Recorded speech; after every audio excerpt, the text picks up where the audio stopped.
refuge in Buddha Dharma Sangha by reciting the Buddha's name mantra 3 times, visualizing Shakyamuni Buddha, and then visualizing the name mantra.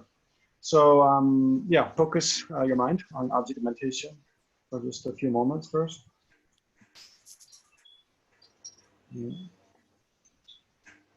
Start to think about what's your motivation for engaging with this session on anxiety.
And then, if you like, visualize yourself surrounded by all sentient beings who we're interconnected with and on whom all of our happiness depends.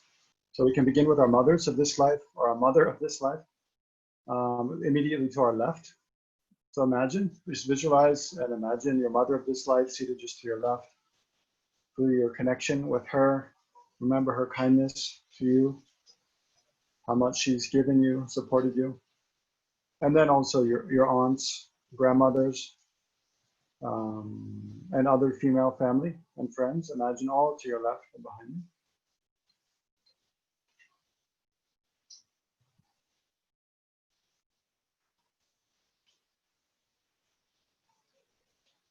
Then imagine on your immediate right, your father of this life. Again, feel your interconnectedness with him. And then imagine also to your right and behind you, your grandfathers, brothers, male cousins, uncles, so forth. All of your male family and friends, imagine to your right and behind you.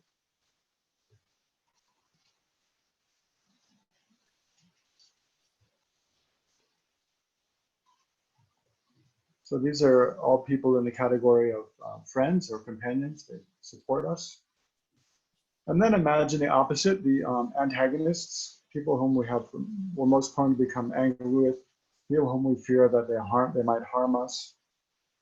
So imagine these people seated directly in front of you, facing towards you, about a few meters distant from you. Recognize how they're the same as us in wishing to have happiness and well-being, wishing to be free from suffering, and how they've also been supportive of us and kind to us from life to life, even though in this life we find ourselves in some antagonistic relationship with them. So remember these antagonists.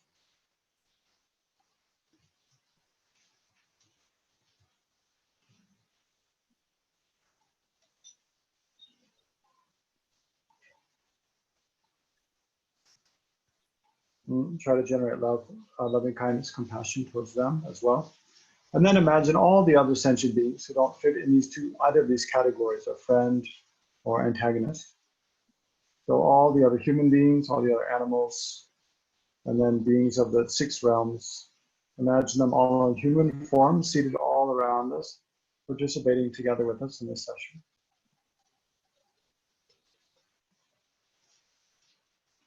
Remember how we've been from beginningless time.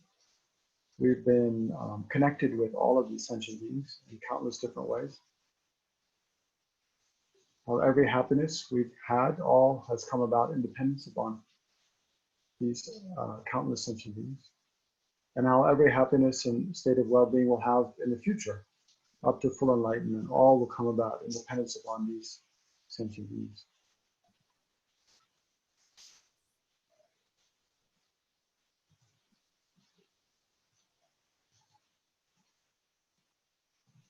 So try to generate the strong aspiration to use this life, and especially this next hour and a half during this session, that whatever we do may not cause the least harm to any sentient being, and rather only benefit sentient beings. For that purpose, then I'll engage in this session on anxiety in the Buddhist teachings.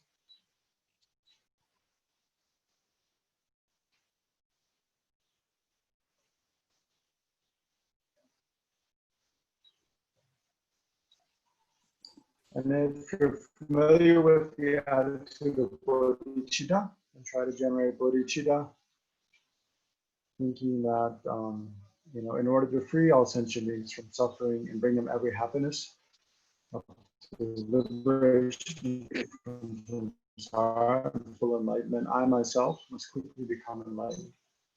Therefore, I'll engage in this session.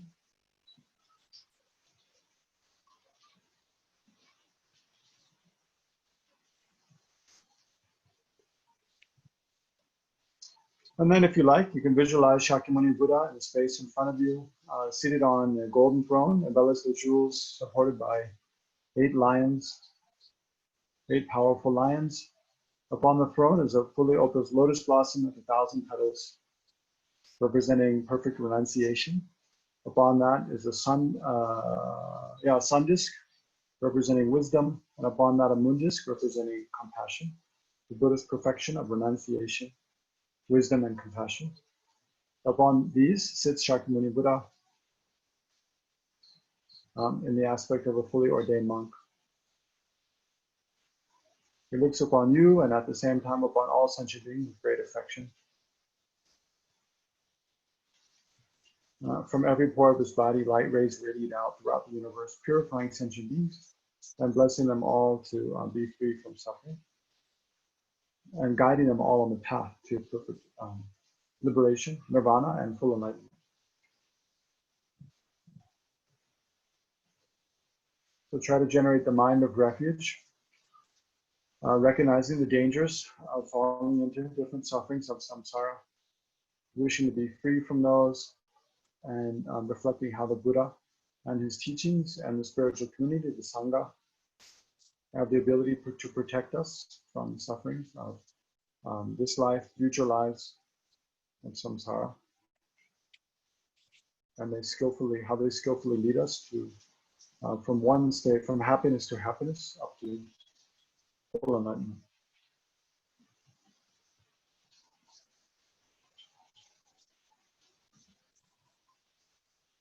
So with that mind of refuge, we can recite the Buddha's name mantra, Tayata Om Muni Muni Maha Muni Swaha, 3 times as a way of going for refuge. Tayata Om Muni Maha Muni Swaha. Tayata Om Muni Maha Muni Swaha. Tayata Om Muni Maha Muni Swaha.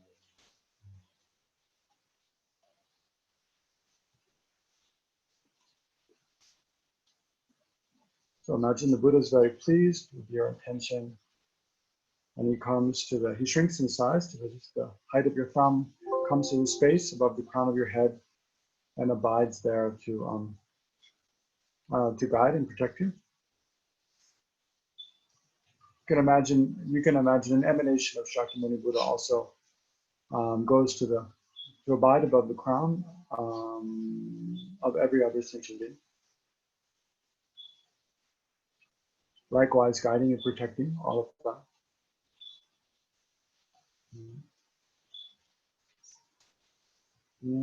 Okay, so we can end the preliminaries there.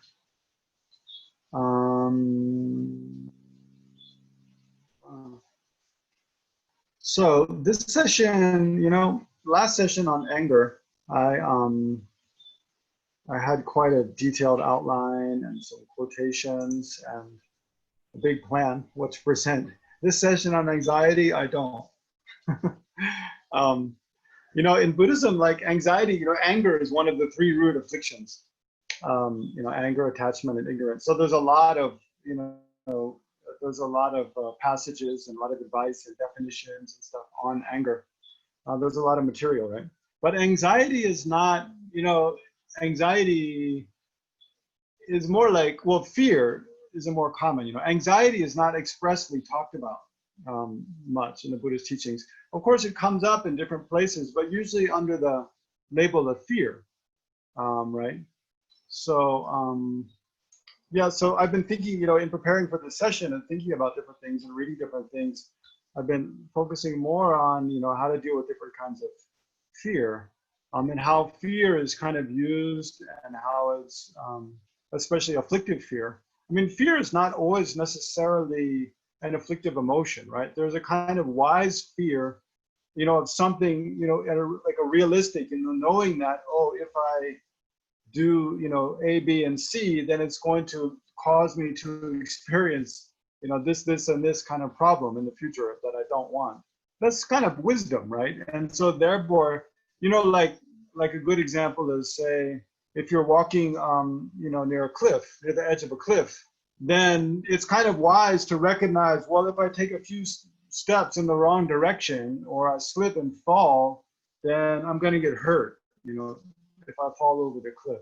So therefore, I need to stay away from the edge of the cliff. I need to keep myself safe. So that's a kind of wise fear. No, there's nothing wrong with that. And having that fear actually protects us by recognizing just the reality of, oh, if it's possible I could fall over that cliff edge. These days, it seems many people, when they're, at a beautiful waterfall or a cliff edge and taking a selfie, in the midst of taking the selfie, they forget about that reality that there's no guardrail there. And it's not, there's nothing protecting us from falling except our own caution, right? Our own keeping ourselves, balanced, not tripping, not falling, not getting, not standing on ground that might slip or where we might slip and fall. So that's the kind of wise fear. So what I think what you're expecting me to talk about from what we've advertised is, of course, an afflictive fear, not a wise fear, but a kind of fear that does just disturb the mind, and thereby destroys the peace of our mind. And it doesn't have any useful function. It's something we want to get rid of. It just causes us more, anxiety, stress, distracts our attention from doing anything useful. So what I wanted to say at the outset is I don't have a big elaborate outline for a presentation today, and I want to hear questions. So I want to take more questions from you all about, like, what kind of anxiety are you dealing with? Like Bhaskar mentioned in the introduction, these days maybe a lot of people have a lot of anxiety because the economic situation is so so uncertain, so unclear. I mean, people are afraid of getting sick, getting infected by this coronavirus, and then there's not sure what the government's going to do. It's not sure, when, if you, even if you, like I have a friend here in the house has a broken tooth, how do you just, something as simple as, usually you just go to the dentist and get it fixed. But now it's like, well, the dentists are not open. When is the dentist going to be open? If it gets really bad, what do I do? So there's all kinds of other complications that come with the lockdowns we're experiencing and the pandemic. Not to mention, like, when is the pandemic going to be over? There's all kinds of problems. So I'd like to hear questions from you all, and maybe, not only questions, but kind of descriptions about, well, what kind of anxiety are you dealing with? And then maybe in response to that, I can talk about some of the different strategies for dealing with fear and anxiety that are found in different places, in the Buddhist teachings, in different contexts. But because from past experience, no one's just going to jump up and ask a question right away. It usually takes people a little time to get warmed up. So there's a few questions actually left over from last session, I think, which I was just given. So last session, remember, last week was about anger. All right, okay, so I'll just answer these questions briefly first. So this is about anger. When a person with whom you get angry is a stranger, how do you know his positive side or aspect? Okay, good question. So, yeah. So I'm sure I was saying last week, when you get angry with someone, one antidote to anger, because one aspect of anger is it focuses exclusively on negative things that you see about a person. So, I mean, in that way, just to relate that to anxiety, what we're talking about this week, anxiety is similar in that when we're anxious about something, we tend to look exclusively at negative scenarios, right? The worst case scenarios, or, you know, the how things might go wrong, and then worry about that, rather than, you know, also, and then sometimes we tend to have an unbalanced perspective where we exaggerate the likelihood that things will go badly. Right, that's one aspect of anxiety, is you exclusively think about how things might go wrong, and you exaggerate. I mean, not you, but we, because I have anxiety too. We exaggerate how the likelihood that things will go wrong, rather, so it distorts our perception rather than having a more balanced kind of perspective about, well, what is the likelihood that that worst case scenario is really going to happen, and then, you know, the second less worse. Of course, I mean, there's a wisdom in being ready for those things, but yeah, if it gets too distorted, it becomes, yeah, quite crippling. So yeah, to answer this person's question though, because with anger, I was saying anger focuses exclusively on negative aspects of say, a person that you get angry at, and so one way to reduce anger is to try to focus on positive qualities of that person. Well, if it is a stranger, you don't know the person. I mean, even when you meet a stranger, well, you could just imagine, you know, positive aspects that they might have. I mean, because the anger focuses on, say it's a stranger, maybe, you know, a typical situation is like, maybe you go to a shop to buy something, and the salesperson who you've never met before is being really pushy and kind of rude, right? And you're getting irritated at the person. Well, one way in that situation, it's true, you might not know many positive qualities because you haven't had past experience with that person. But you can remember that, well, why is this person being so pushy and maybe, you know, to try to sell me something? Because they need to make a profit. They need to make a living. Maybe they haven't been able to make many sales for a long time, and they have to provide food for their family, or they have to pay their rent, or they have medical bills to pay for. So there might be all kinds of things going on in the background, you know, that you don't know about, that are pressures on this person, or burdens on this person's shoulders, that's making them feel like, you know, they really need to sell stuff to somebody. And so they see you walking by, and maybe you look twice at their goods, you know, their clothes or shoes or whatever. You know how, you know, it is in big market areas. If you just look, and there's salespeople hanging out, you know, at the entrance to the store, if you just double take, you look twice at something, as you're like, oh, that looks a little interested, then already they start talking to you, you know. So that, I mean, in that case, yeah, it's true. You might not see positive things about them. It might be difficult to know a lot of positive things about the person, but you can generate more empathy, you know, empathy for the person by thinking about reasons why they might, you know, how difficult it might be for them to make money, right? And how there might be a lot of pressures on them to be able to make money. And that's why they're kind of treating you like this. And then another way is to recognize that they probably don't realize that for you in particular, them talking to you that way is annoying and offensive. And it's just going to make you not want to buy something from them. Because there might be many other people who, you know, when a salesperson talks to them that way, they don't find it annoying or offensive. They find it kind of, maybe it draws them into the store or something. I don't know. There must be a reason the salesperson uses that technique, because it must work with some people, right? So it might not be something that other people find annoying. And then there's always the basic, the basic observation that, fundamentally that person, they want happiness. They want, and for them at that time, their happiness seems to depend upon, treating you. They have this idea that if they treat you this way, then that will, somehow bring them happiness, probably through the route of, making money or making money off you or something like that. So that will bring them happiness. So you think about those things, those aspects to try to reduce anger. And the person's second question here was, when I was a third person watching an adult who gets angry with his or her loved ones out of love and concern for them, is the adult's behavior rational? Okay, so last week again, when I was talking about anger, I was saying one way to analyze anger is that when you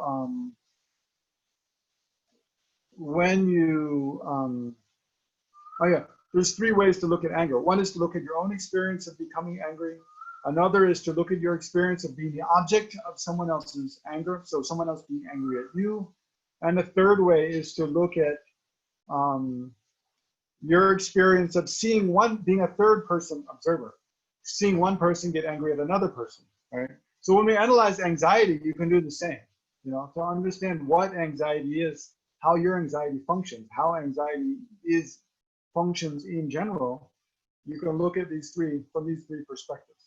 But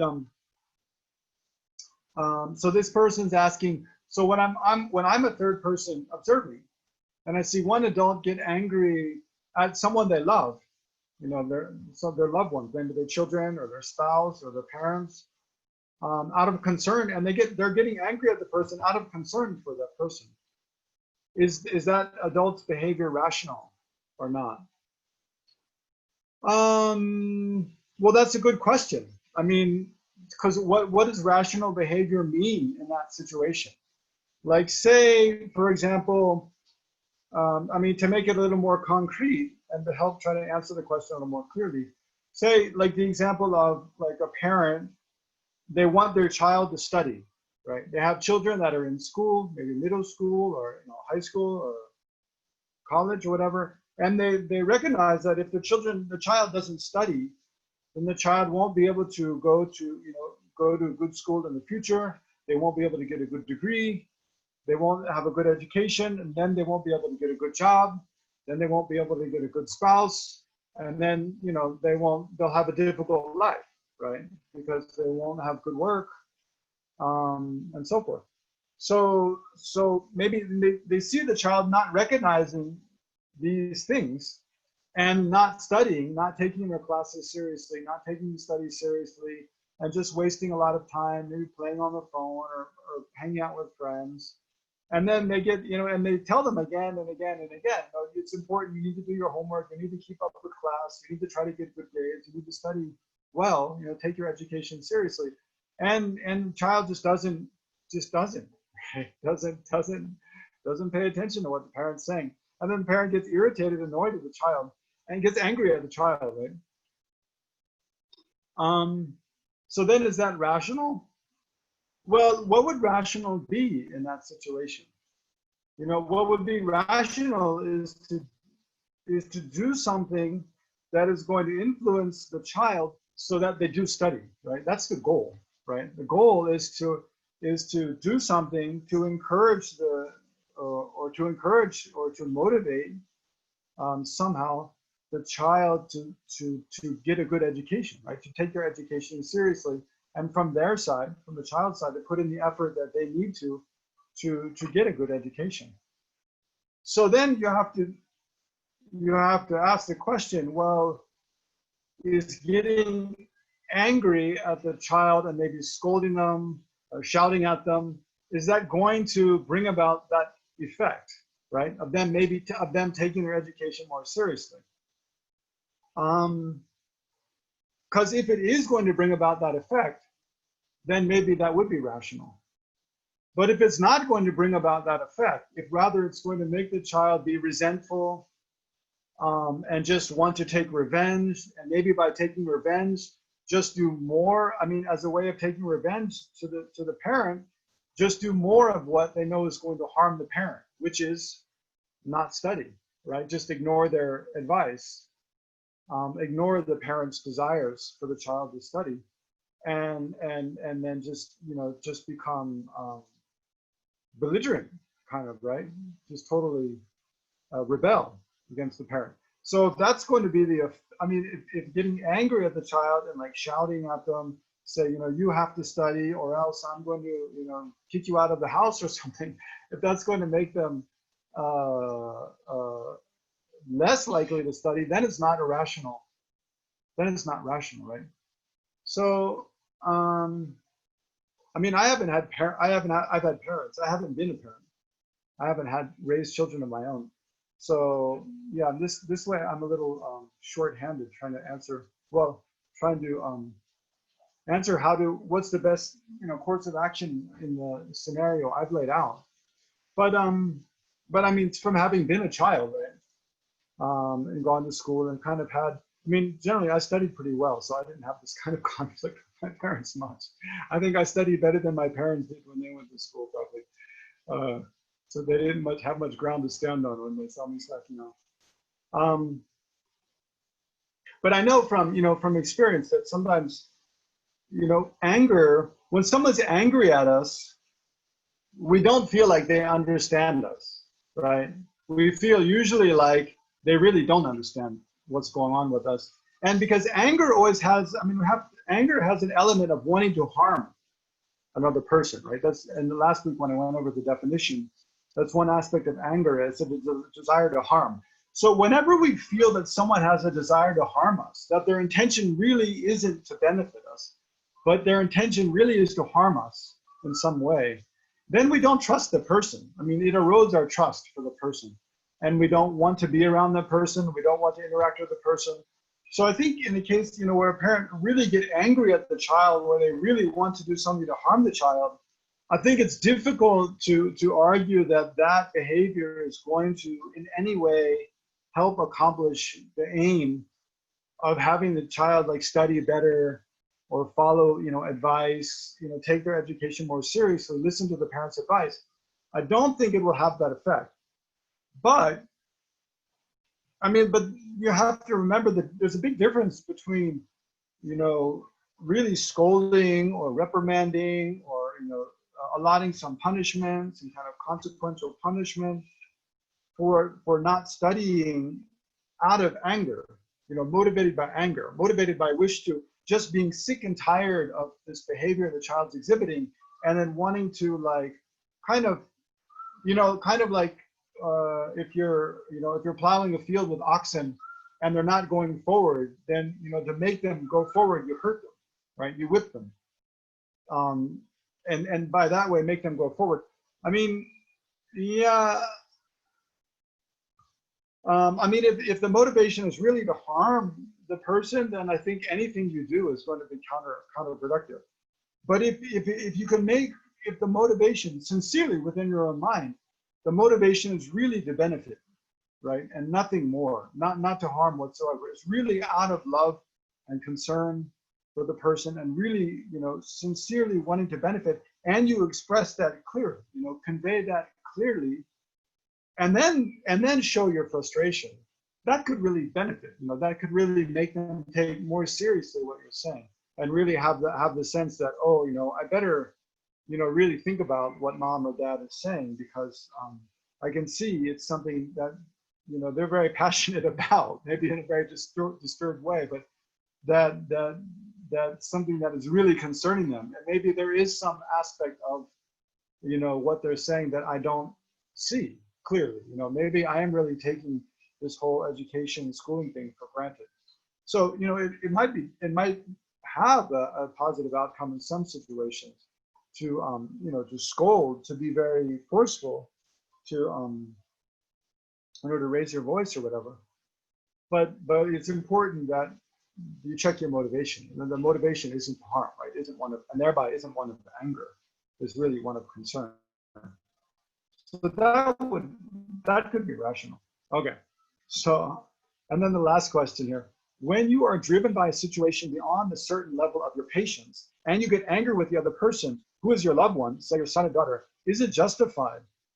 Well, no, it's not justified. I mean, when you really get angry with, say your son or daughter or someone you love, actually it's an indication of your weakness, right?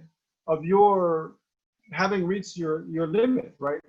The weakness of your patience, the weakness of your tolerance, right? Because we all, I mean, it's true, we have limits. I mean, we only, can endure so much, and then maybe we lose it, and we all have our different triggers and things, but we have to, recognize those, and then hopefully just walk away from the situation before we reach our limit. And we also have to continually work on expanding our limit, becoming more tolerant, becoming more patient.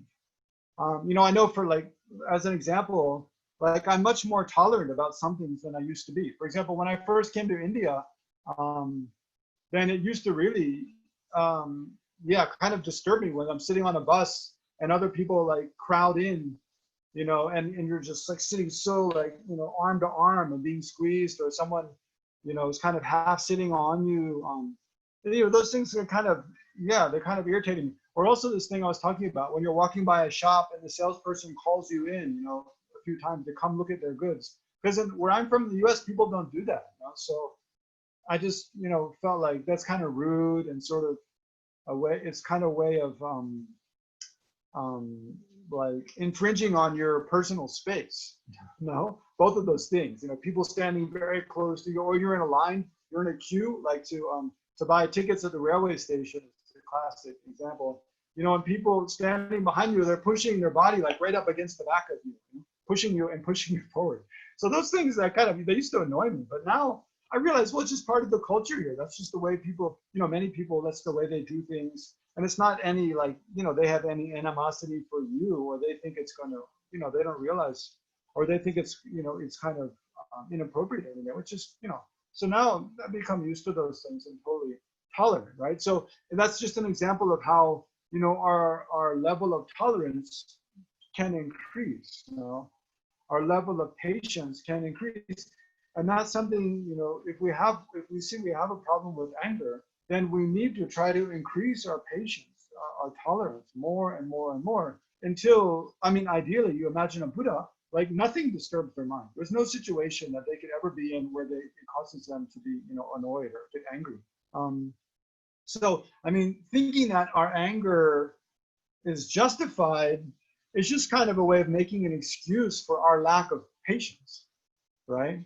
I mean, ideally, we generate, infinite patience, but of course, that's not the reality of where we're at now, for most of us. So when we're driven by a situation that where it goes beyond our patience, right? So you need to identify, look at the instances when you get angry, and identify the conditions that cause you to run out of patience, right?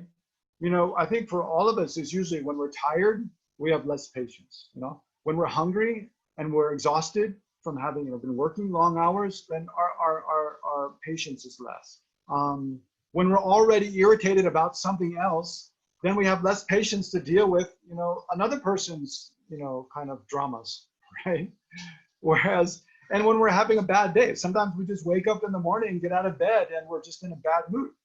Then our patience is going to be less. We have less capacity just to deal with other people's kind of complaining, and they're just kind of provoking us, and stuff like that. Other people's drama. So we have to recognize those things, and when we recognize we're in kind of a more fragile situation, then do things to protect ourselves, like just be ready to tell people, can you just wait and talk about this till later? Like, I just can't deal with it right now. I'm really hungry and tired right now. I need to get some rest, have something to eat. Can we just discuss this later? And in those ways, those kind of simple ways, by being more self reflective, or what do you say?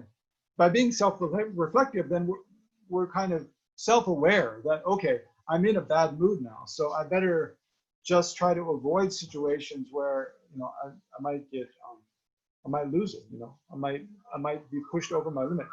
But that's not to say we should just always try to avoid situations that are going to irritate us, but rather we should welcome those situations. But that's easier when we have a stable basis. We're well rested, we're well fed, we're in a good mood, and then we know this is going to be a difficult situation. This might be a difficult person to deal with. But then also, you know, you still might lose it. I know I've been before, you know, even as a monk, been like gone to spend a day or two with someone who I know that I find really difficult to be around the person. Even I had a good friend. My sister warned me, like, "Are you sure you want to do this? Like, you know, this person is really difficult." And I was like, "No. I think, you know, I'm in a place now. I can deal with it. They won't provoke me. I can handle it. I'll just let it go." And then sure enough, like after a couple of days, it reached my limit. No, even I just been doing my morning meditation session. I felt really good, you know, and came downstairs to breakfast, and they said something to me that I was just like, I couldn't imagine, you know, one human being could say that, you know, that kind of thing to another person. I was just totally shocked. And then I really lost it. So got really angry. So yeah, I mean, but I mean, so is it justified? I mean, definitely, like in that situation, like I think what that person said was totally wrong, but the way I reacted also was not right. It's not justified. I mean, just getting angry, getting really, you know, upset and angry. Okay, it's one thing to get upset, to feel hurt about something. That's okay, you know, to feel upset. But then immediately for that to give way into, I mean, and also to be defensive. Yeah, naturally, you know, automatically, it's like our you know, our natural response. We feel defensive. But then to feel justified in like retaliating, you know, lashing out at that person in response, in that moment, yeah, we feel justified. That's one aspect of anger, is you feel justified in whatever you do. You feel justified, even though oftentimes there's a niggling in the back of your mind. It's like the angel on the other shoulder who you're totally ignoring in that moment. That sometimes you feel like, oh yeah, I know this isn't really right, but in, you know, the heat of the moment, like, I don't care, I'm just going to do it anyway. That's, you know, another aspect of anger. So then, yeah, in that moment, you definitely feel justified, but, you know, thinking later on, well, what would have been a healthier way, a better way to deal with that situation? You know, in the light of that wisdom, you can see that, yeah, that's not only is it not justifiable way to act, but it's not even a way to act that you're going to achieve your own aims, not to mention kind of be the kind of person you want to be, not to mention react to that person in such a way that you reduce the likelihood that they're going to treat you that way again in the future, right? So yeah, those are all yeah, kind of ways to think about those questions. And then, okay, I see there's something else in the chat. Okay, so there's another question in the chat here, and then I'll take questions from you all who are live in the Zoom room. Good evening. So this person's question: how does one change one's nature where there is an underlying low-grade anxiety at play concerning something all the time, be it kids who are away, financial security, health of near and dear ones, etc., etc. Okay, so great. Thank you for your question. It's right on topic. How does one change one's nature? Okay, so that is a question. How does one change one's nature? Where there is an underlying low-grade anxiety at play concerning something all the time. So concerning different things, you know, be it kids who are away, they're living somewhere else, we're concerned about them, you know, are they taking care of their health? Are they taking appropriate measures to, you know, not get sick? Are they, you know, are they cooking well? Are they hanging out with good people who are good influence, and so forth? So concerned about our kids who are away, concerned about our own financial security. I know like one kind of anxiety some people have is like, especially when you're, when you reach the end of your career, so you've been saving up, your life savings to cover expenses during your retirement, but you're not sure, none of us are sure how long our retirement will last, like how long we'll live. So it's always it can be a source of anxiety to be like, well, am I going to have enough to pay for, my whatever expenses I have in my retirement until the end of my life, especially medical bills, because they can be really high. So financial security, and then one's own health, what's going to happen with one's own health, and with near and dear ones, and so forth. So yeah, how to deal with these kinds of low-grade anxiety? Now that's a good question. Well, yeah. Okay, so this brings me to my kind of initial piece of advice for dealing with anxiety from Buddhist practice. One initial kind of way to deal with anxiety is to change the focus of our attention, right? Change the focus of our attention. So anxiety, so this kind of low-grade anxiety has a lot to do with rumination, right? What's called rumination, where you think about, you dwell on. So, and how does that have to do with attention? Because you direct your attention again and again to things that cause you to feel concern and cause you to worry, basically. Cause you to have fear about what might happen. Again and again, we turn the attention of our mind, so the direction of our mind, we focus on things that cause us to have fear. When we think about our kids are away, and then we think of the things we're afraid might be happening. Maybe they're hanging out with the wrong people. Maybe they're not, eating well. Maybe they're going around without a mask. Maybe they're not practicing social distancing. Maybe they're not really taking the virus seriously. Maybe they're not really taking their career seriously. Maybe they're calling in sick to work all the time. So then when we direct our attention to all these things that we're like, oh, I'm afraid that might be happening. I'm afraid that might be happening. I'm afraid they might be doing that. Then we stir up fear. We give rise to fear. We produce fear in our mind, and that disturbs our mind, right? Which causes us to be anxious, right? It puts us on edge. Because you have to think about what anxiety is. It's a response to fear, right? And it's an irrational response to fear in most cases.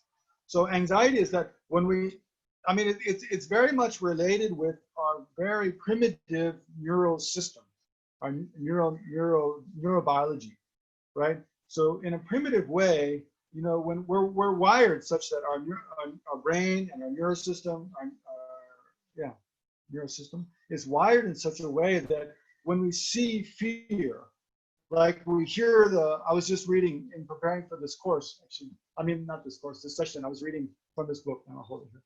Divine Stories, Classics of Indian Buddhism. So different stories from sutras. So one of the stories was just starting off, and the Buddha was explaining how animals generate fear of the lion, right? The most powerful animal in the forest is the lion. So the Buddha was explaining how, I think in the late afternoon or the evening, when the lion's about to go out hunting, he's been sleeping all day in his cave. And then he gets up from his cave and kind of stretches himself and then gives a great roar, a very powerful roar that, all the animals of the forest, they can hear the lion with this deep growl, not growl, but roar. They can hear the lion roaring, and they know he's about to come out of his lair and start hunting, right? So then the Buddha says the animals who live in holes, like the rabbits and maybe, I don't know, they go down in their holes. The animals who live in the trees, like the monkeys, they scurry up into the trees, and so forth. So how animals, when they hear, the sound of a predator, then they feel fear, right? And they become anxious, and then they go into like response mode, right? They hear a sound, they feel afraid, and then it causes adrenaline to rush. It causes them to freeze at first, and then causes them to flee and go find cover, go to seek shelter, go to seek cover, right? So the problem is, I mean, that's all fine, right? But the problem is now in our modern world situation where we find ourselves, you know, the response to the things that cause us fear is not as simple as just running back to shelter and closing, you know, running into the house and closing the door. Everything's much more complicated, right? So like, you know, like the examples this person gives, when you think about what are the children, my children who are living in Delhi while I'm here in Guwahati, what are they doing? When we think about that and we feel fear, the problem is the same neurological response happens. We kind of freeze for a moment, or adrenaline rushes, and then we feel really uncomfortable.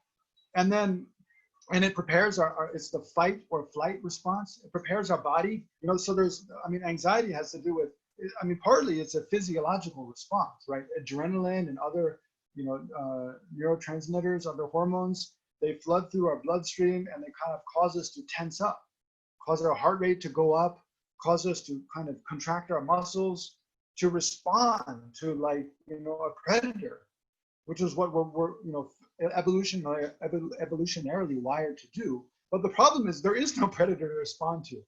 We're responding to our own fear, right? So we have to learn how to respond to our own fear and reduce that, rather than, you know, deal with the external situation, unless there is something concrete we can do, right?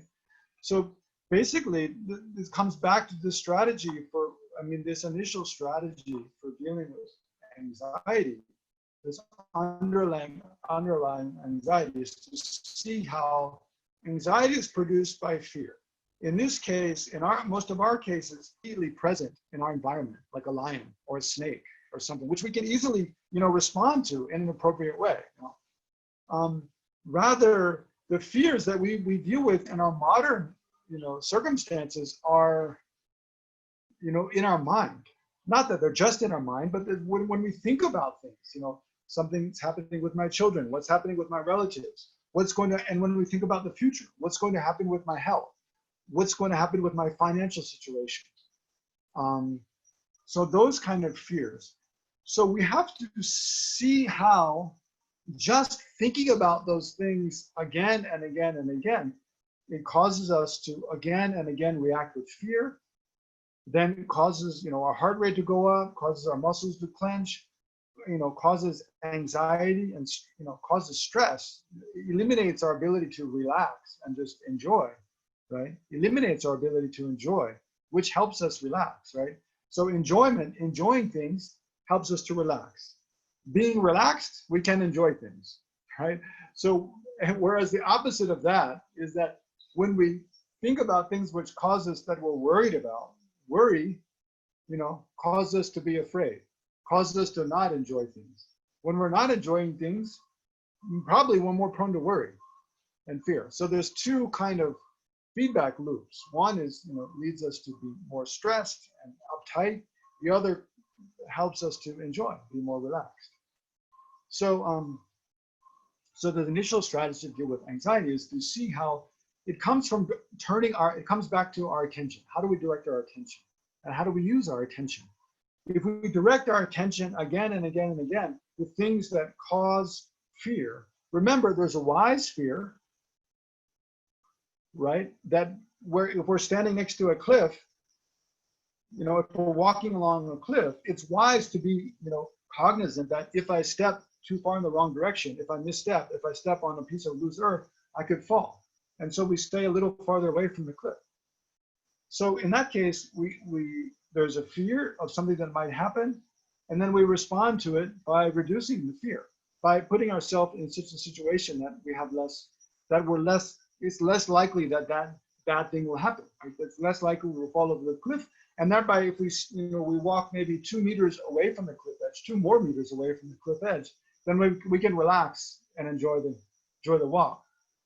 But then, even though we do that, if we keep thinking again and again and again about what happens if I fall over the cliff, what happens if I fall over the cliff, then we're just creating, you know, fear for no good reason, right?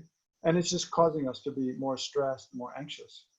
So, so although there is, so we have to distinguish between wise fear and just destructive fear, right?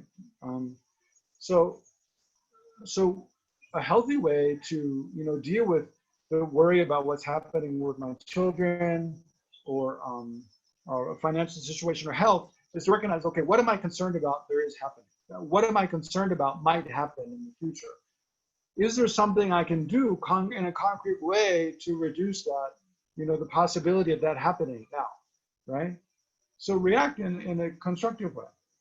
And then if there is, then just do that. Focus on doing something to stabilize your financial situation, doing something to protect your health, doing things to protect your health, doing things, speaking to your children about what you're concerned about them. But then when there's reached the point where there's nothing more you can do about it, let go of it. Don't keep directing your attention towards the things that cause you fear, but direct your attention towards things that bring you joy, right? That bring you enjoyment and help you be relaxed. So, and then recognize where I see the question coming from is that, we can become addicted to fear, right? Because we can have the view that if I don't think about these bad things that might happen to me or others in the future again and again and again, then I'm not being responsible, or then it's more likely they're going to happen. But we have to assess, is that real or not? We can create a habit of just thinking about things that cause us fear and things that cause us anxiety. So if we have that kind of habit, we have to see that and see how it's destroying our life, making it impossible for us to fully enjoy anything, making it impossible for us to relax. We all have to accept that the bad things might happen to us. I mean, death could happen any day, but that's something we just have to accept. And then if there are things that we can do to reduce the likelihood that we'll die today or tomorrow, or that will cut short our life, we do those things. But oftentimes it's the case, there's nothing more to do. And then we need to learn to let go of those things that cause us fear and just let go and just like, okay, I'll just let go of that and direct our attention towards ways that we can do other constructive things that we enjoy. Be it to do with our career, be it to do with having, cultivating more meaningful relationships with the people in our family, our friends. We have to not just worry about bad things that might happen, but think about good things that can happen, right? That's kind of one of the biggest, I think, detractors, the biggest drawbacks of anxiety and fear is it locks us into this cycle where we only think about negative possible outcomes, and so it cuts us off from our creativity, where we can think about possible positive outcomes and what I can do to make those more likely to happen. Think about instead of thinking about in the morning, what are all the terrible things that might happen to me today, and how can I possibly avoid those things happening? I mean, it's like a totally negative way of looking at the day. Rather think about what are all the excellent things that might happen today, and how can I make it more likely that those will happen? What are some really good things I can do today? And focus on that. Then, by the way, you'll eliminate so many negative possibilities. Okay, so that's more than enough to respond to that question. So, any other questions? Zarina wanted to ask one question. She raised her hand. Zarina. Zarina. Hello. Hello, Venerable. Hello, everyone. I had this question about fear and root afflictions. It is not included into the root afflictions. And as far as I remember, it is not included into the secondary afflictions either. Yeah, so, also I think so. There are 22 secondary afflictions in the list of member factors. I don't think fear is in there. I meant to check before the session. I didn't get a chance, but I don't think fear is there. But I that also doesn't think. mean it's not an affliction. There are many destructive emotions that are not included in that list, in those lists. Okay, my question was more about why is it not included into root afflictions? Although fear can be a very common and strong emotion for all of us. Yeah. That's a good question, and I don't know is the short answer. I'm not really sure why, this question came up recently with another, a positive emotion, love. The positive emotion of love, loving kindness, it's not included in the list of 11 positive mental factors that are virtuous minds. Love is not included. Also, compassion is not included, which are very common, things to meditate on. So why they're not included, I don't know. Why fear is not included in the three root afflictions, I can answer why it's not included there. Because it's not one of the fundamental forces of just basic ignorance, grasping at things as, at an inherently existent self, or one of the two fundamental forces of attraction, which is attachment, or aversion, which is anger, right? So clearly fear is not one of those three root afflictions. But then on up, I really don't know. There's a list of I think the 6 root afflictions. So in addition to ignorance, attachment, and anger, you add, I think, afflicted doubt, arrogant pride, and one other one. I don't remember. Doubt, pride, wrong views. I think wrong views is the other one. But anyway, it's not. Yeah, fear is not included there. I think fear is also not included in the 22 secondary afflictions. But why? Yeah, I don't know. Maybe it's because, like I was saying, there are also wise kinds of fears. There are kinds of fear that are not afflicted. The fear of, I might fall into the lower realms. If I go around lying and cheating and killing people, I might fall into the lower realms. Yeah, that does disturb the mind, but it's actually kind of a helpful thing. Like the fear of falling off a cliff when you're walking along a cliff. But then, doubt is also that way. Doubt, generally we think of doubt as kind of bad, but that's not always the case. We should be skeptical about things. If we go to buy like a pair of shoes, and the salesman at the shoe store is telling us, they're going to last you they're going to last you for 5 years. They'll never wear out. This is the best made shoes in all of the world. And they cost a whole lot more than any other shoes. We should have some doubt about, is that true or not? Is this really a good deal, or is this totally, am I just going to get totally ripped off? So there are healthy kinds of doubt, and then there's afflicted kind of doubt, right? That just paralyzes you from doing anything. So afflicted doubt is one of the main afflictions listed, whereas afflicted fear, it well could be, but I don't know why it's not. Thank you. Yeah, sure. There is another question Roy has asked. Fear is such a destructive emotion, yet it's not a distinct poison. It must then be a constituent of one of the 3 poisons. Which one would that be? Oh, okay. Good question, Roy. So he's asking, is it a constituent, or is it more related to ignorance or attachment or anger, right? One of the 3 root afflictions, which is it more related to? Yeah, that's a very good question. I think it's more related to attachment. Usually fear, because when we have fear, so check if in your own experience if this seems to be true or not. Challenge me on it if it doesn't seem to be true. But I think when I was thinking about anxiety and fear, usually, what's one I was thinking about, something I'm anxious about. I know, I was looking at my own experience, different types of anxiety.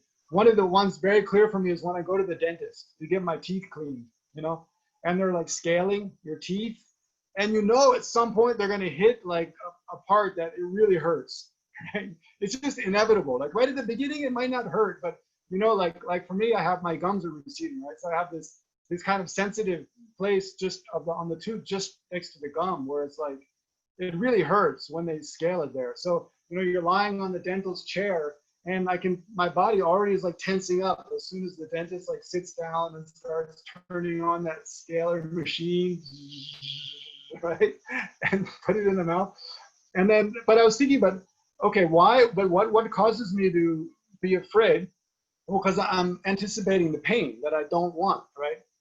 So how is that related to attachment? I think because I'm attached to pleasurable sensations, right? And I'm averse to the painful sensations, right?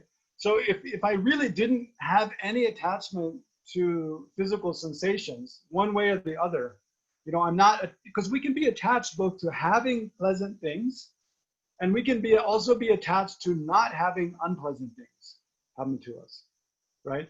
So I think the fear, it really comes about through, you know, having attachment to not having unpleasant things happen to us. So in this case, because of the attachment to not having the pain, you know, of the scalar, like going across these tender nerves on my teeth, then I react, right? And I anticipate like how bad it's going to be, and that anticipation causes me to tense up and causes me to react more strongly than probably is necessary, right?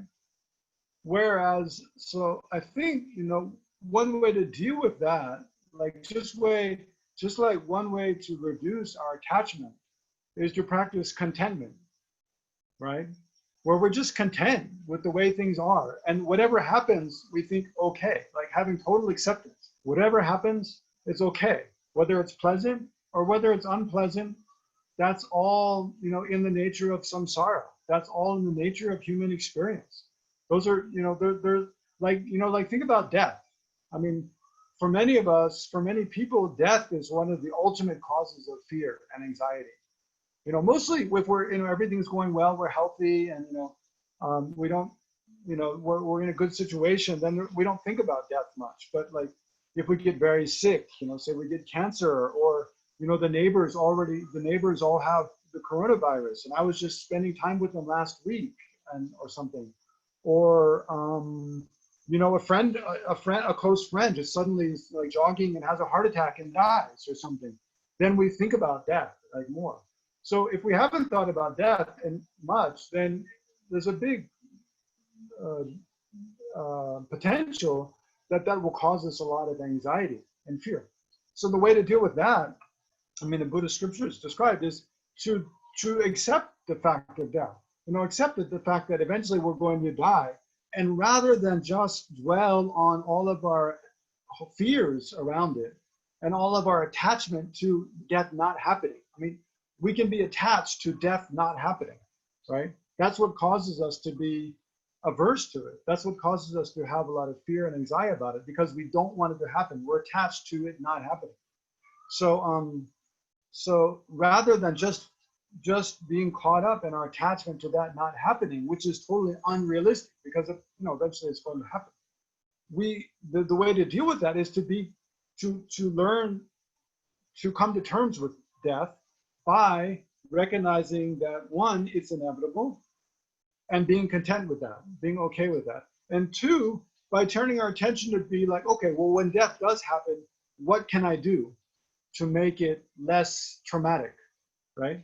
What can I do to make it so I feel like I've done everything I can to prepare for that to happen, right? So in the dentist chair, I mean, I can think, okay, you know, the scalar, I'm going to feel pain. There's going to be pain at some point. What do I need to do now to prepare myself to just accept that and be able to just experience it, you know, with as little trauma and as little like kind of, yeah, fear and anxiety and mental disturbance as possible. Yeah, I forgot the question now, but I think that I responded to it. Though. What was the question again, Teresa? Fear is such a destructive emotion, yet it's not a distinct poison. It must then be a constituent of one of the three poisons. Which one would that be? Yeah. So attachment. I think it's more related to attachment. Yeah.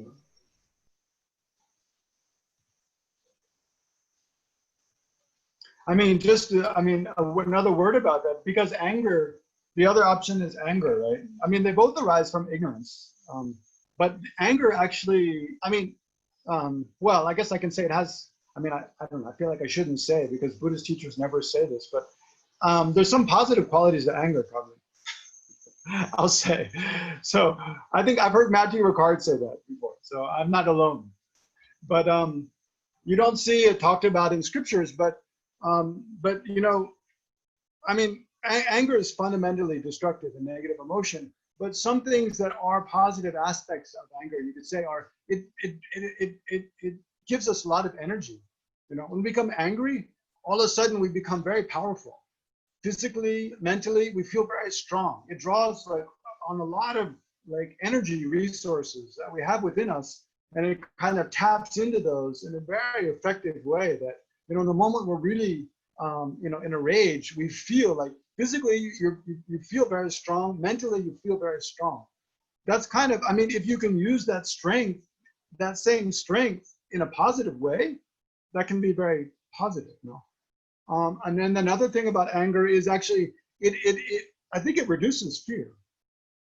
I mean, anger might well arise from fear, you know, be caused by fear. But in the moment you're really angry, I think similarly to you feel really strong, you can feel really invincible. There's also a kind of, there can be a kind of, and I'm not saying this is always the case, but sometimes it can be, I think, that anger causes you to feel kind of courageous. And very brave. So I think I don't know, I mean, I haven't thought about this question much, but it seemed to me in some cases, anger, it helps you to reduce fear, actually, for better or worse. I mean, oftentimes that leads you into doing and saying things that actually you regret later on. I mean, that's the big, I mean, another big drawback of anger is it causes, like I mentioned before, it causes you to be totally irrational, to not think clearly, and just do things without thinking, right? So then harming, especially harming other people in ways that later on you have a lot of regret about. And doing things that will have outcomes, like I mentioned the example before of the prisoners. Many people, you know, people in prison for having committed crimes, mostly it's, you know, in a moment of anger. So I'm not encouraging you to become angry and to overcome your fear. But that's why I think fear is not related to so much to anger. I think fear arises from anger more often. I mean, oftentimes, rather than fear being a kind of anger. So yeah, fear is more related to attachment. But then anger and attachment, they're both rooted in ignorance, right? But maybe I'll just pause there. If there's another question, I can directly address a question. Otherwise, I can talk more about that. Was that question from Facebook, Fariza? Is that, were you reading that from No, Facebook no, no. comment? That's from Roy. I know, but how did you get the question? He's Because it's here. not here in the chat. He's here now. He's But here.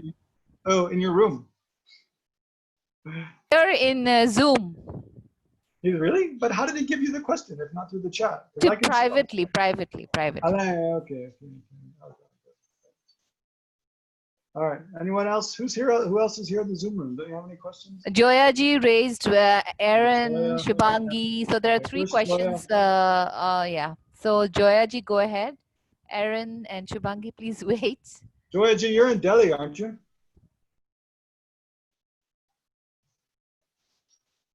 Joyaji, can you unmute yourself? Please unmute yourself. Yeah. Okay, I hear you. Have I unmuted? Yes. Can you hear me? I can hear you. You said fear is also not in the 22 secondary afflictions.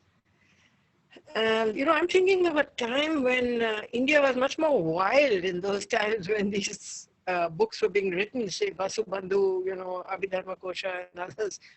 Yeah. But what is the reference for? What is that main scripture where these lists of afflictions and others come from? I mean, I just assumed it was Abhidharma Kosha. It is, But, yeah, Abhidharma Kosha. yeah. Yeah. So at a time when, there were kings, when you think of how the Shakyas, the Sakyas, were completely destroyed by this emperor, whoever he was, Pushamitra or somebody who said, because he got concubine's daughter in marriage for his son or something like that. And when he realized it, he said, I'm going to exterminate the Shakyas. So he did. And that's why they ran away to Nepal. So when you had kings and monarchs who could do anything for you, you had warring armies at the time when these scriptures were being written. And then you had bandits, you had jungle, you had managing tigers up to the 1800s in Jharkhand, South Bihar. A lot of snakes too, probably. Were finished. A lot of diseases. Disease. So yeah, so what's your question, Joy? My question is, when it was very common, and when the experience of many bodhisattvas like Yuan Sang, he was attacked by bandits and they tied him up and said, we're going to drown you in the Ganga. And he, being a bodhisattva, he goes into meditation in his book, that he said, decided I'll just, go to Maitreya now and this is over. Yeah. And then something happened and he was saved. But everybody else who couldn't do those things, they were perpetually in this fear of bandits, the traders, the merchants. True, yeah. How is it wasn't put in? Because it's a very destructive emotion. It makes you suspicious of others. Anybody's a potential person who could harm you, a potential murderer. And in context, if I were to see somebody, say, lynching somebody else, I have a fear of that. I have a personal fear because I'd have to jump into the scene. Yeah. Yeah, in short, I don't know why fear didn't make the list. I mean, I don't want to leave you guys hanging here. I could just jump. I mean, I have that list on file here, but I don't think fear is there. Should I check? Who's maybe Aaron? What's your question? Okay. So, can you hear me? I can. Yeah. Okay. Cool. So when I have anxiety, like it feels so loaded. Like it doesn't just feel like it's just anxiety. Like it feels like it could be like afflictive doubt, negative thoughts, and then shame, and then anxiety of the anxiety. And then there's like this intense like sensation as well in the body. So like you talking about just kind of letting go and like redirecting attention. That doesn't work. It seems so much easier said than done, Yeah. I don't know. Do you have any advice on that? What can just like stop it? Yeah, I mean, it's not that easy. I think one of the best books I've read on dealing with anxiety using some Buddhist techniques is called Your Mind is Not Your Brain by Jeffrey Schwartz. We discussed in that Science of Happiness and Meditation. Jeffrey Schwartz. Okay. He's a psychologist at University of UCLA, I believe. And he treats people with obsessive compulsive disorder, right? Which is a kind of extreme form of anxiety. And other anxiety disorders. But the thing is, I mean, I think one reason why when we become anxious, it's so difficult to deal with is because there are neural pathways in the brain that we form that are triggered when we become anxious about something. Like this whole set of reactions just are set off, Yeah. So it's part of this, and that's something it's a habit we built up. I mean, it can be different ways. I mean, Jeffrey Schwartz describes this. In some cases, it's a habit, but in some cases, it's just the biochemistry of our brain. I mean, he describes that way. That's just it's kind of for people who have obsessive compulsive disorder. They really have these totally irrational compulsions, to like wash their hands again and again and again, even though they know their hands are not dirty, or even though they touch something that they know is actually clean, but they're just worried that, there might have been a germ on it. Or people who like, another common one is, you know, you're outside, you come back to your home or your apartment and you lock the door, and then you go to your room and maybe change your clothes, and then you're not sure if you locked the door or not. So you go check the door to see if it's locked again. So every 30 minutes or something, you go to the door to check if it's locked or wash your hands. So he says that, you know, with people with that kind of obsessive compulsive disorder, they know that the thought arises in their mind, oh, maybe I didn't lock the door. But if rationally, if they think, did I lock the door or not, they can remember locking the door. They know they did. And they know that the thought that is doubting that is irrational. Mm-hmm. But the compulsion is so strong to go check the door that it's really difficult not to follow that compulsion. Yeah. So the way he's had very high success rate treating people is to treat people, first of all, to identify that, you know, that thought to go lock the door is just a thought. You don't have to follow that thought. So you can apply that to anxiety also. That the things that are, the thoughts that are causing us anxiety, they're just thoughts arising in our mind. So, and we can decide whether to follow those or not, even though it might be much more difficult to not follow, right? Because if we have the habit, it can be much easier just to dwell on the things that are causing us to feel anxious. But and then the thing you teach people to do, recognize that it's a thought, it's arising as due to, you know, malfunction in your brain or due to kind of wrong habituation. And then practice learning to focus your attention on something else. So the thing is, it's really difficult. That's the hardest part, right? Is in that moment when you're feeling really anxious, to change the focus of your attention. But also, I mean, but with practice, it becomes easier. But also, I mean, I think it's important to realize just changing your attention all the time away from the thing that's causing you to be anxious is not really getting at the underlying cause. You know, ultimately, that's not really going to eliminate the cause of the anxiety, right? So in each different case, you know, like, I mean, I don't, this probably is not a very helpful example, but because, yeah, I mean, but maybe, I mean, if you could tell me more, give me more specific kind of things that cause you to have anxiety.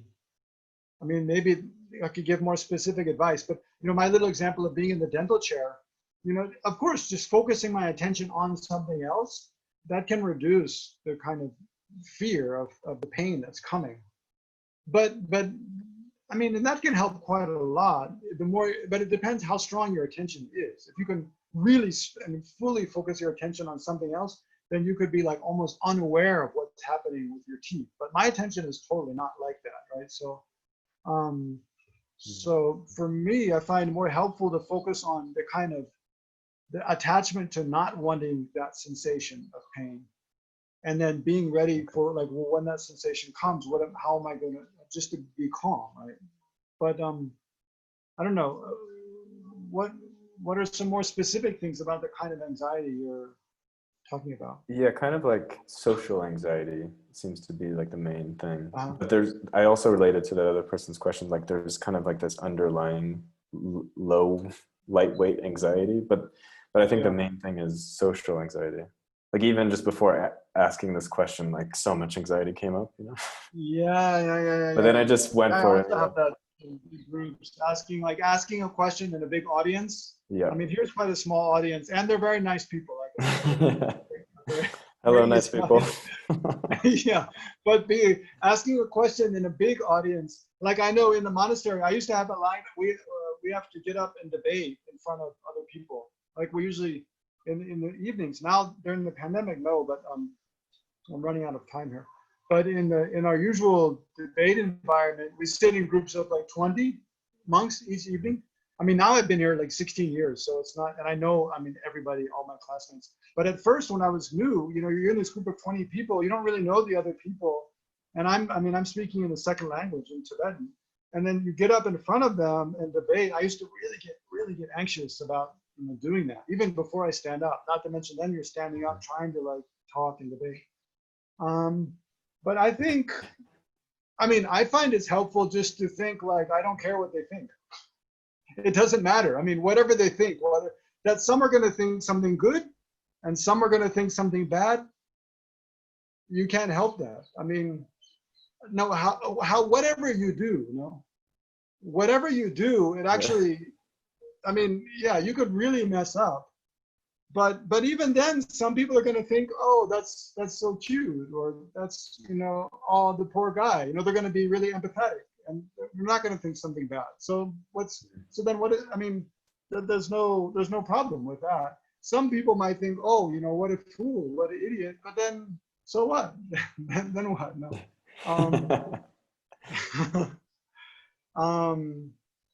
Yeah.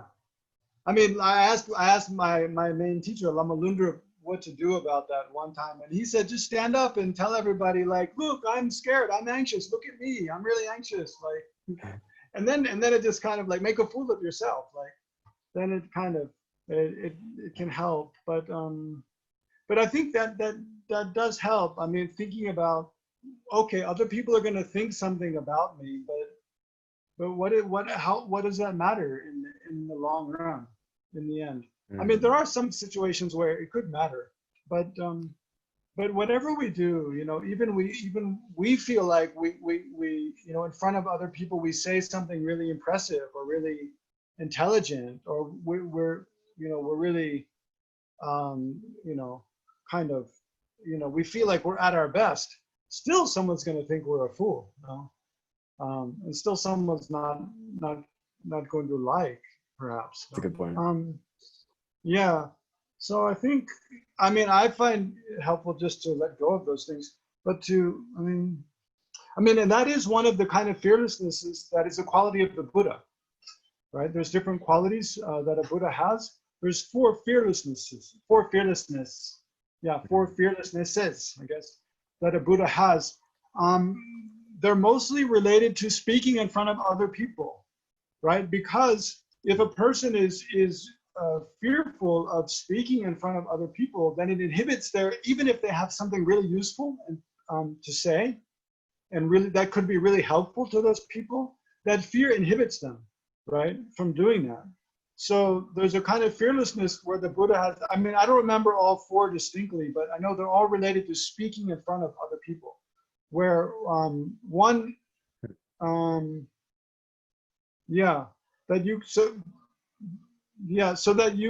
so that the Buddha cannot be intimidated by opponents, cannot be like, because also if you become fearful, then you get confused and then you say something that's mistaken, right? You make mistakes and then you might mislead people.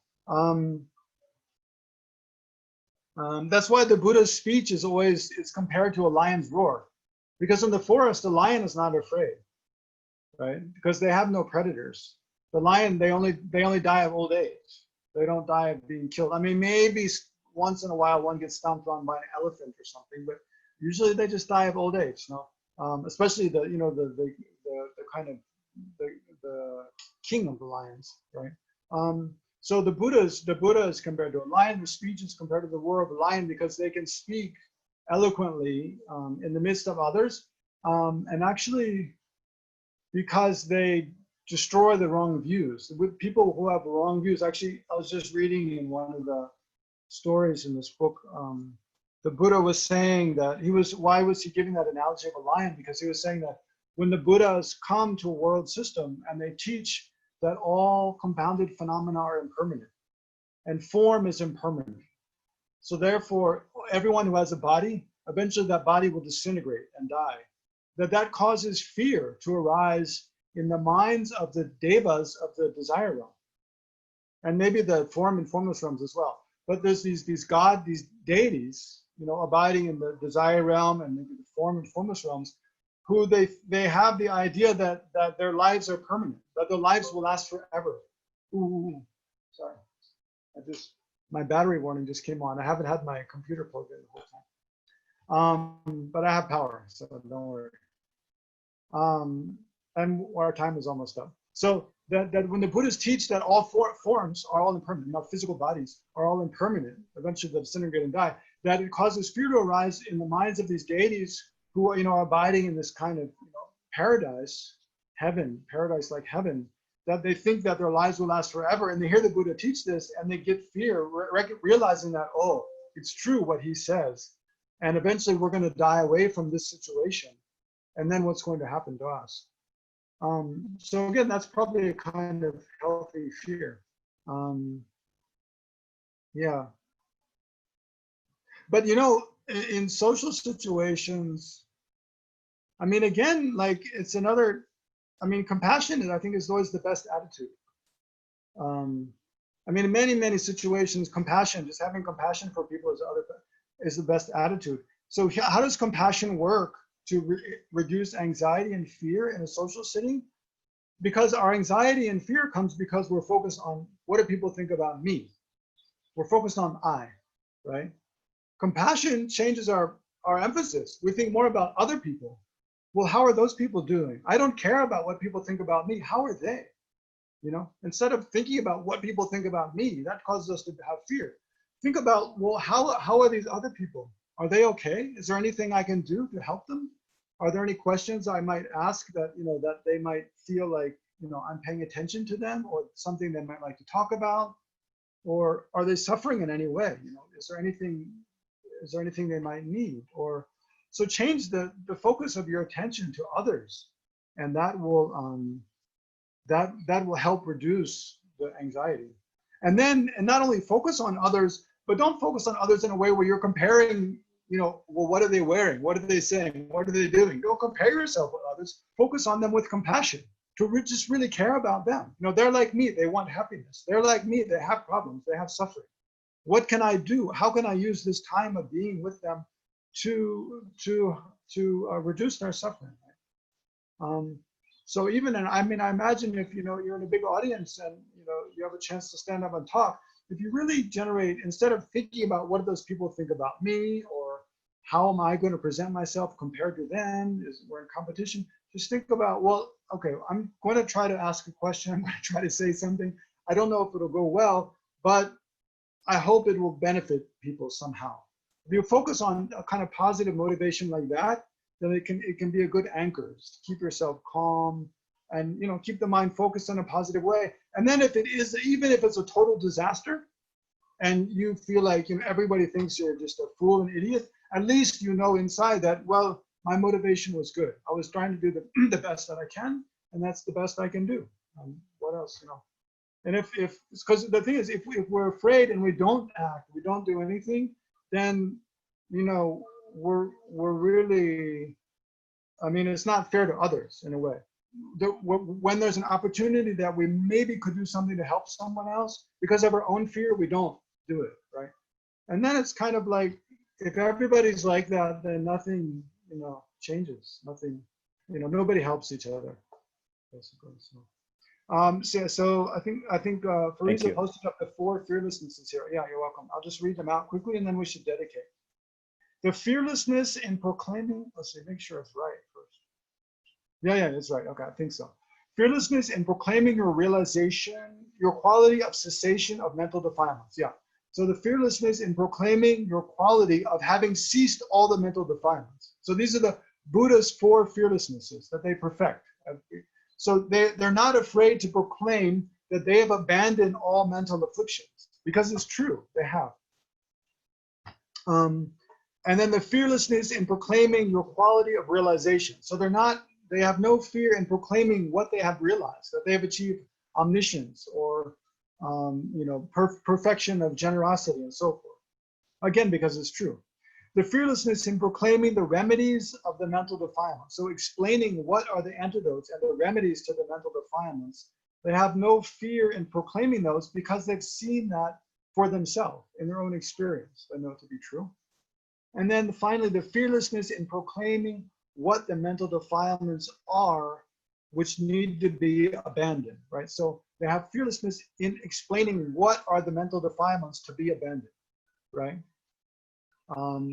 Because in their own experience, they've seen that to be true.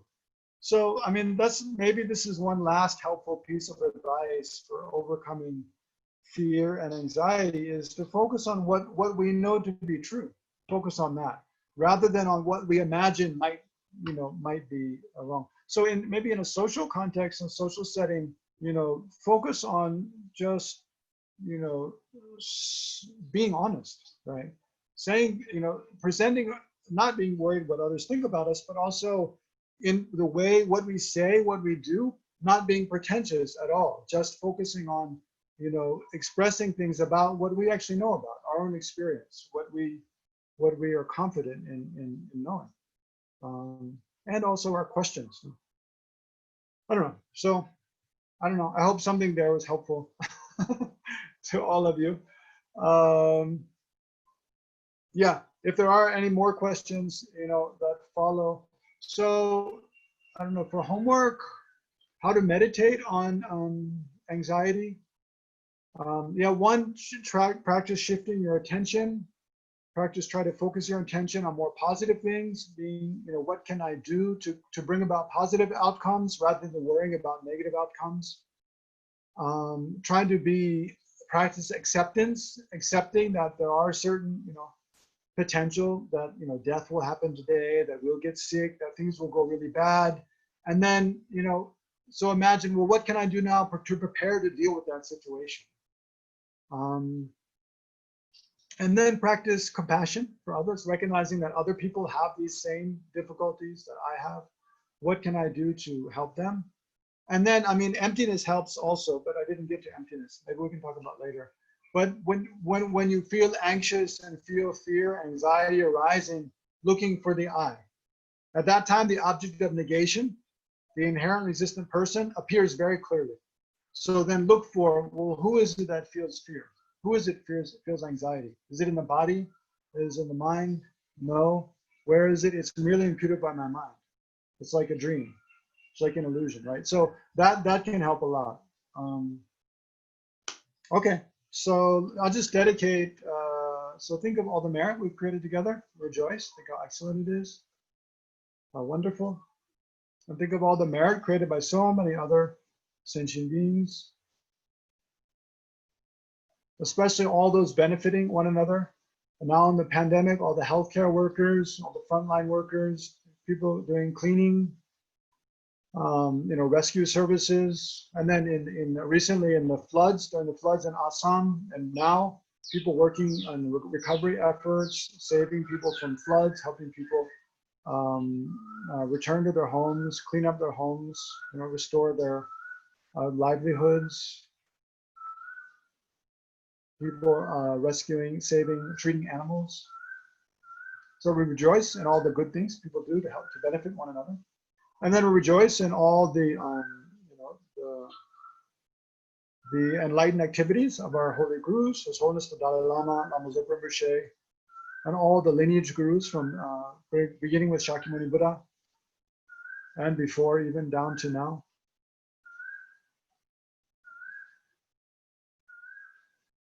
So all this positive energy, this merit, we gather together. We dedicate that all sentient beings be free from every form of suffering, physical and mental suffering, and then every form of violence, conflict, oppression, abuse, and so forth, hunger, thirst in the world. That all these are eliminated, especially our destruction of the natural environment. That we can bring it to cease our dependence upon fossil fuels, reverse our destruction of the climate,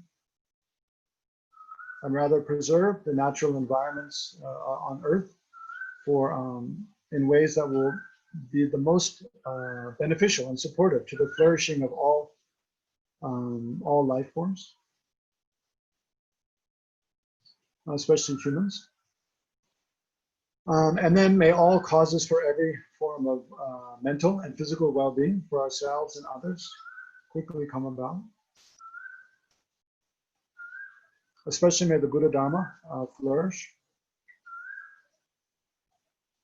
May all of our own actions not be harmful in the least to any sentient being, ourselves or others, and be only beneficial. May we benefit others as much as possible. For as long as space remains, for as long as sentient beings remain, until then may I too remain to dispel the miseries of the world.